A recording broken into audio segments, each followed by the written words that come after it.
కేంద్ర మంత్రులు కిషన్ రెడ్డి, బండి సంజయ్లపై తెలంగాణ ప్రభుత్వ సలహాదారు షబ్బీర్ అలీ ఫైర్ అయ్యారు. కేంద్ర మంత్రులయుండి బీసీలలో మైనార్టీలను కలపాలని, కులగణనపై అపోహలు సృష్టించేలా మాట్లాడడం సరికాదన్నారు. Hunter commission, Miller commission, Kalelkar నివేదికల్లో కూడా కొన్ని కులాలు బీసీ జాబితాలో ఉన్నాయని అన్నారు.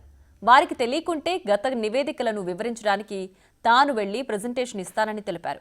బండి సంజయ్, కిషన్ రెడ్డి ఇకనైనా పిచ్చి మాటలు మానుకోవాలని హితవు పలికారు. ఆల్రెడీ బీసీ నుంచి కూడా నలుగురు క్యాస్ట్లో ఆల్రెడీ బీసీ బిలో కూడా ఉన్నారు. అదే సేమ్ బీసీ బిలో దుదుక, లద్దాఫ్, పెంజరి, నూర్ బాషా. ఇవన్నీ చూసిన తర్వాత మీరు ఇవాళ నుంచి ప్రచారం బంద్ చేయండి. నేను మీకు కావాలని ఈ బుక్ మొత్తం దీన్ని బై పోస్ట్, రిజిస్టర్డ్ పోస్ట్, మెయిల్లో రెండిట్లో పెడతా, కిషన్ రెడ్డి గారికి, బండి సంజయ్ గారికి.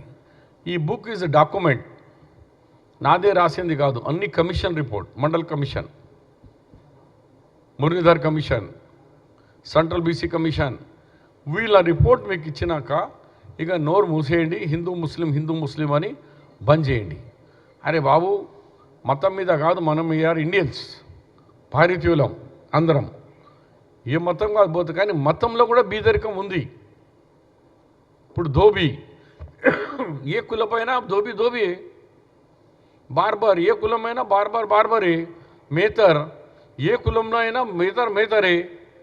అదే బుద్ధి లేదా మీకు? అంత తెలుసుకుంటలేరా? కాబట్టి ఇంకా నేను మీతో డిమాండ్ చేస్తున్నా, ఇవాళ నుంచి ఇలాంటి మాటలు బంద్ చేయండి. లేదంటావా నేను ఇది ఆఫీస్కి పిలిస్తే కూడా నేను వచ్చి మీకు ఎక్స్ప్లెయిన్ చేస్తాను. అన్ని డాక్యుమెంట్స్ పుస్తకాలతో సహా, ఎప్పుడు కమిషన్, ఏ కమిషన్, కల్కర్ కమిషన్ ఏం రిపోర్ట్ ఇచ్చింది, హంటర్ కమిషన్ ఏం రిపోర్ట్ ఇచ్చింది, మురళీధర్ కమిషన్ ఏమి ఇచ్చింది, కేంద్ర ప్రభుత్వం మండల్ కమిషన్ ఏమి ఇచ్చి, అన్ని కమిషన్ల రిపోర్ట్లతో సహా రమ్మంటే నేను వస్తా. నీకు అర్థం కాకుంటే కొన్ని ఎడ్యుకేట్స్ను కూడా పెట్టుకోండి.